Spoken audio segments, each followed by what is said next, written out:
Good morning friends, कैसे हैं आप लोग। मैं सौरभ कुमार आप सबका स्वागत करता हुए मेरे अपने पॉडकास्ट में। आज हमारे सामने मेरे एक प्यारे मित्र सुधांशु जी बैठे हुए हैं जो कि एक प्रोफेसर है। सौरभ जी, मुझे यहाँ बुलाने के लिए धन्यवाद। आज हम अपने पॉडकास्ट में एक खास इवेंट के बारे में बात करेंगे।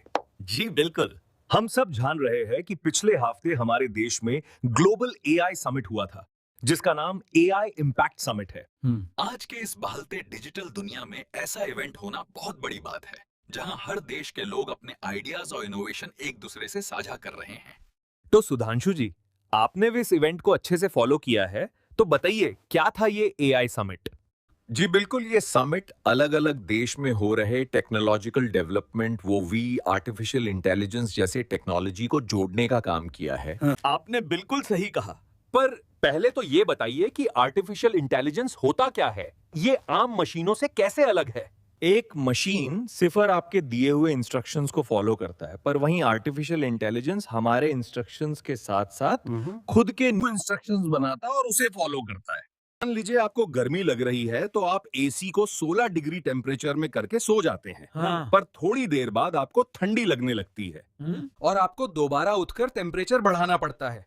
पर जब यहाँ आर्टिफिशियल इंटेलिजेंस आ जाता है, तब वो आपके पैटर्न को एनालाइज करके खुद ही कुछ देर बाद टेम्परेचर बढ़ा देता है और आपको दोबारा उठना नहीं पड़ता। ये तो बहुत सिंपल एग्जाम्पल था। ऐसे ही बहुत सारे काम हैं जो आर्टिफिशियल इंटेलिजेंस हमारे डेली रूटीन पैटर्न को कॉपी करके हमारे काम को आसान बनाता है। क्या बात है, आपने तो इसे बहुत ही आसान शब्दों में समझाया। पर अब हम दोबारा आते हैं इस एआई समिट में। तो आप बताइए, इस एआई समिट में ऐसा क्या खास था? पर पहले तो मैं ये बताना चाहूंगा कि ये इंडिया में भले ही पहला एआई समिट है, पर ग्लोबल फर्स्ट एआई समिट 2023 में इंग्लैंड में हुआ था। उसके बाद से ये हर साल अलग अलग देशों में ऑर्गेनाइज किया जा रहा है और इस साल इंडिया को मौका मिला है इसे ऑर्गेनाइज करने का। और हम सबने देखा भी कैसे गूगल, ओपन एआई और एंथ्रोपिक जैसे बड़े टेक कंपनीज के सीईओ यहाँ आके इस समिट को सक्सेसफुल बनाया। जी बिल्कुल, ये वो कंपनीज है जो गूगल, जेमिनी और चैट जीपीटी जैसे आर्टिफिशियल इंटेलिजेंस सॉफ्टवेयर बनाए हैं, जो कि पूरे दुनिया में इस्तेमाल किए जा रहे हैं। वैसे तो ये समिट कुछ अन्य कारणों से ट्रॉल में रहा, पर और क्या खास रहा इस समिट में?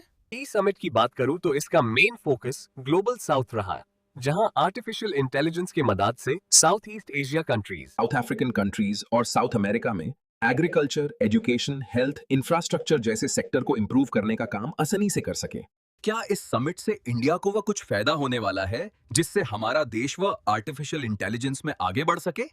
हाँ, क्यों नहीं। इस समिट में कई सारे देश और कंपनीज ने इंडिया के साथ डिक्लेरेशन साइन किया है, जिससे इंडियंस वी आर्टिफिशियल इंटेलिजेंस की दुनिया को अच्छे से समझ सकें और खुद की एआई दुनिया बना सके। अब आप ये बताइए कि इंडिया आर्टिफिशियल इंटेलिजेंस में आज कहाँ है? क्या इंडिया में वह ऐसे टेक कंपनीज और सॉफ्टवेयर है? जी बिल्कुल है। इंडिया में वह आर्टिफिशियल इंटेलिजेंस हर सेक्टर में फैला हुआ है, चाहे वो एग्रीकल्चर हो, हेल्थ या एजुकेशन। एग्रीकल्चर में किसाने मित्रा के नाम से एआई चैटबॉट है, जो खेत के सॉइल प्रोफाइल को एनालाइज करके वो आपको सजेस्ट करता है कि यहाँ किस तरह की फसल लगाना उचित होगा और कितना फर्टिलाइजर और पेस्टिसाइड्स डालना चाहिए। उसी तरह वेदर फॉरकास्ट के लिए मौसम जीपीटी है, एजुकेशन में दीक्षा और युव एआई जैसा पोर्टल है। यहां तक 2024 में इंडिया एआई मिशन को कैबिनेट द्वारा पास किया गया है, जिसका vision making AI in India और making AI work for India है। इसमें 10,371 करोड़ का बजट है, जो India AI future skills, foundation models, database platform, AI application development में खर्च किए जाएंगे। ऐसा लगता है जैसे आने वाला समय में हमारे हर काम एआई से होने वाला है, पर बहुत लोग कह रहे हैं कि इससे लोगों के जॉब में खतरा है। देखिए, हम नए दौर में एंटर कर रहे हैं, जहां हर जगह नई टेक्नोलॉजी जुड़ रही है। इससे जरूर कुछ ट्रेडिशनल जॉब के दरवाजे बंद होंगे, पर वहीं नई पर थोड़ी टेक्नोलॉजी बेस्ड जॉब के दरवाजे वो खुलेंगे। इसके लिए जरूरी है हम समय के साथ खुद को अपडेट करें और नई टेक्नोलॉजी के साथ हाथ मिलाएं। बहुत सही कहा आपने। हम सबको बढ़ाती टेक्नोलॉजी के साथ मिलकर आगे बढ़ना चाहिए। बहुत अच्छा लगा सुधांशु जी आपसे बात करके। आर्टिफिशियल इंटेलिजेंस के बारे में इतनी जानकारी देने के लिए आपका फिर से धन्यवाद। वीडियो में हम आप सबके सामने एक नए टॉपिक पे बात करने आएंगे। फिलहाल के लिए धन्यवाद और प्लीज हमारे चैनल को सब्सक्राइब और लाइक करें।